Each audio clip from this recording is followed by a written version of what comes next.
Ang pagpangandam sa mga tulungaan alang sa pagbukas sa klase karong umaabot Hunyo 3, 2013 gihimo sa mga eskwelahan aron nga ang mga magtutungha dili na kinahanglan nga maglimpyo pa sa ilang tagsa-tagsa ka mga lawak sa ringanan sa unang adlaw sa klase. Ang kalihukan nga Brigada Eskwela gisugdan sa DepEd San Carlos pinaagi sa usa ka motorkada nga giapilan sa mga magtutudlo sa pampublikong elementarya gikan sa District 1 hangtod District 5. Mga magtutudlo sa mga pampublikong sekundarya nga tulungan sa dakbayan, pundok sa relihiyoso, mga kapulisan, pundok sa bombero sa San Carlos, mga estudyante nga nagtrabaho sa programa nga SPES, mga ginikanan ug uban pa. Human sa parada, gihimo usab ang usa ka gamayng programa bilang pagsugod sa Brigada Eskwela karong tuiga nga gipahigayon dito sa Division Track Oval Ramon Magsaysay Elementary School Stage niadtong Mayo 20, 2013. Sa mensahe nga gipaambit ni OIC Assistant Division School Superintendent Arlene Bermejo, siya mipahibalong nga usa ka simanang kalihukan maoy pagpangandam sa mga eskwelahan alang sa pagbukas sa klase. Kining Brigada Eskwela mao ang School Maintenance Week kung pagpanglimpyo ug pag-ayo sa mga gagmay nga ayohonon sa mga tulungaan. Kini gihimo sa tanan aron ang mga eskwelahan andam ug luwas ug ang mga magtutungha dili na kinahanglan nga maglimpyo pa sa ilang mga lawak ug magkasugod dayon sa ilang mga klase. Third week of May.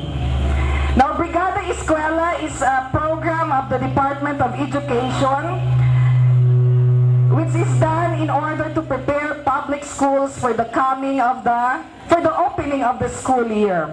It is a school maintenance program in which all the stakeholders, internal and external, are being engaged to contribute their effort, and the resources so that both the elementary and public school facilities will be set to be ready for the opening of the school year.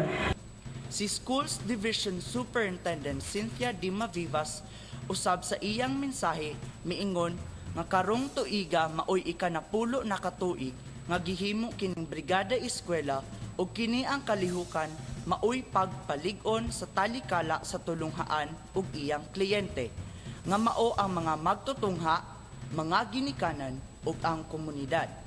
Siya midugang pagpahibalo nga tulo ka punto ang ilang karong pagkatutukan: ang gulayan sa paaralan, ang pagpananom og kahoy o pagdumala sa basura. Iyang giawhag ang tanan sa pag-apil o pagtabang sa kalihukan tungod kay matud pa niya ang panultihon nag-ingon nga gikinahanglan ang usa ka balangay sa pag-edukar sa usa ka bata kung it takes a village to educate a child. Ang tema sa Brigada Eskwela karong tuiga mao ang isang dekada ng bayanihan sa paaralan. In addition to the clean-up activities, is focused on three main important things which we are supposed to do. The gulayan sa paaralan, which we are going to start planting now. Second is the tree planting.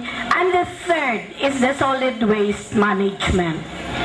All of this we are going to do when we go back to our school, because I understand after these activities, we will be going back to our own campus and do our Brigada Eskwela activities in our